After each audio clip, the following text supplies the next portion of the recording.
Assalamualaikum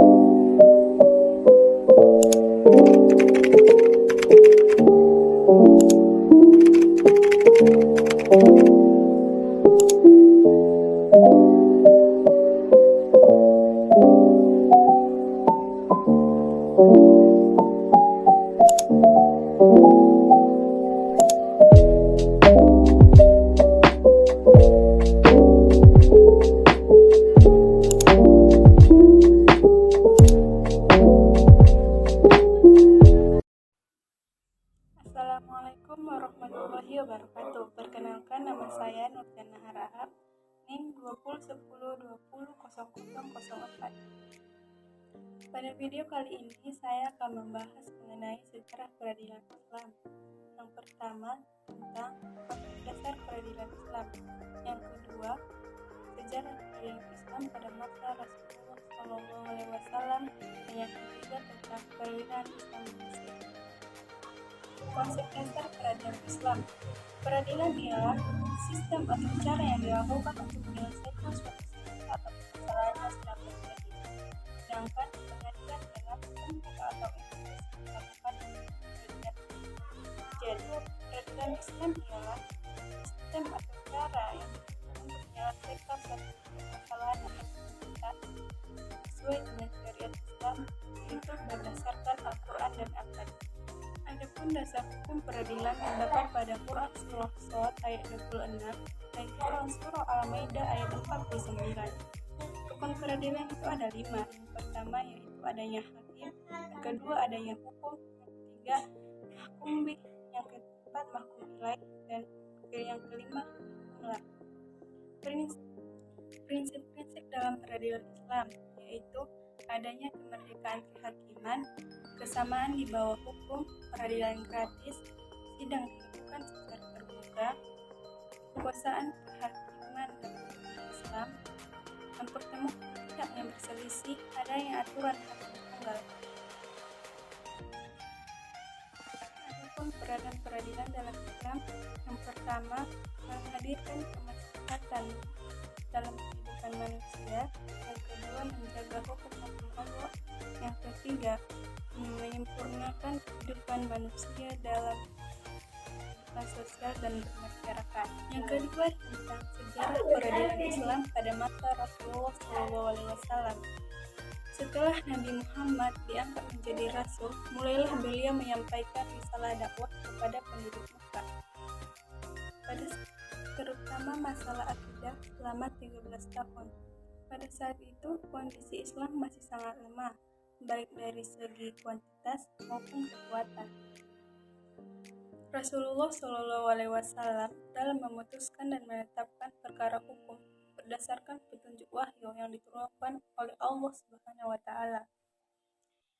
Demi tegaknya keadilan dan kejujuran, di samping berpegangan kepada Al-Quran dan Hadis, Rasulullah SAW juga membuat berbagai ketetapan untuk pegangan para hakim dalam menjalankan tugasnya dalam mengadili suatu perkara.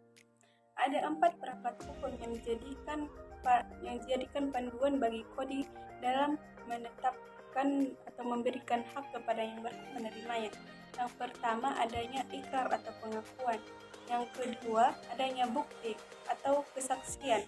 Yang ketiga adanya sumpah, dan yang keempat adanya penolakan.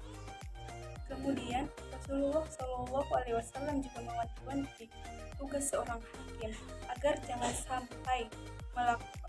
sampai melakukan hal-hal yang dapat membuat keputusan yang salah karena keadaannya sedang tidak stabil atau emosi dan faktor lainnya seperti menerima suap dan lain-lain. Di antara contoh kasus yang pernah Rasulullah SAW selesaikan ialah Rasulullah memutuskan perselisihan antara Abu Bakar dan Rabi'ah tentang pohon kurma yang miring, di mana batangnya berada di tanah Rabi'ah sedangkan rantingnya berada di tangan Abu Bakar. Lalu mereka berselisih dan mereka pergi ke Rasulullah, dan Rasulullah memutuskan bahwa ranting pohon adalah milik orang yang memiliki batang pohon. Para hakim di zaman Rasulullah Di kota Madinah, Rasulullah menjadi satu-satunya hakim di sana. Namun, setelah wilayah Islam meluas, maka Rasulullah mengutus beberapa sahabat untuk menjadi gubernur di beberapa daerah, sekaligus menjadi hakim. Mengingat jauhnya yang memerlukan putusan perkara dari kota Madinah.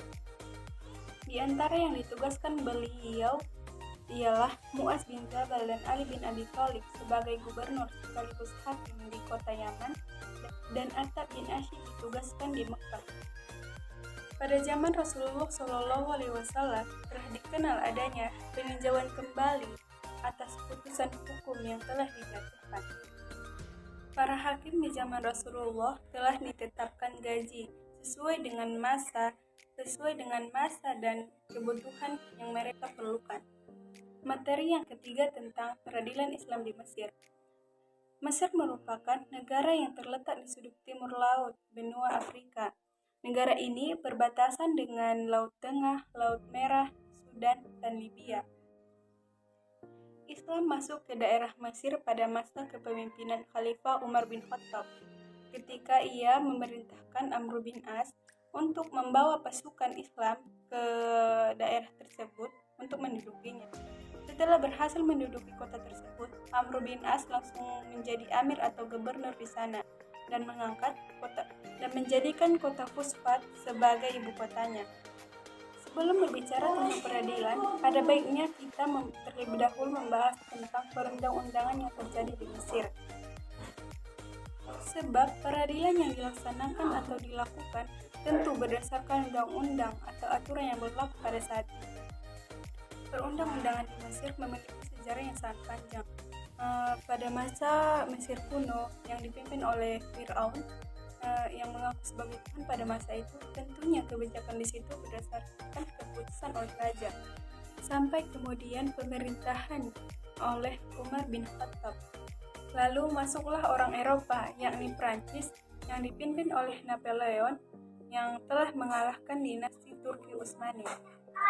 Setelah banyak orang asing atau Prancis yang tinggal di sana, mereka mendapatkan hak istimewa dan lalu mengangkat Qadi sebagai perwakilan Mahkamah Mukhalifah sebagai akibat dikeluarkannya Undang Perdata Mesir pada tahun 1876. Pada tahun 1883 dikeluarkan undang-undang yang mengatur tentang orang Mesir dan orang asing tidak mempunyai hak istimewa. Dari berbagai macam undang-undang yang telah disebutkan di atas, Muhammad Salamatkor menyebutkan ada 5 bentuk peradilan yang terjadi pada masa itu. Yang pertama, peradilan ahli.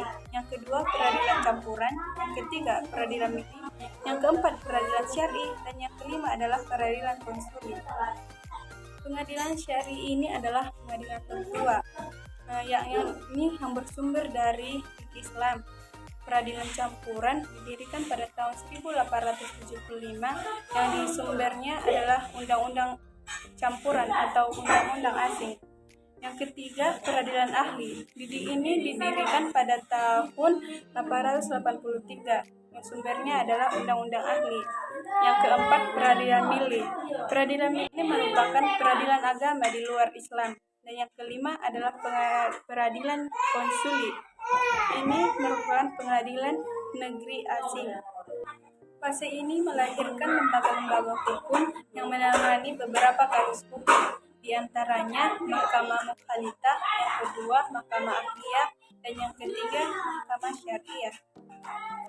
Setelah beberapa waktu menjabat sebagai gubernur, Khalifah meminta Amr bin As untuk mengangkat Ka'ab bin Di'annah sebagai qadi.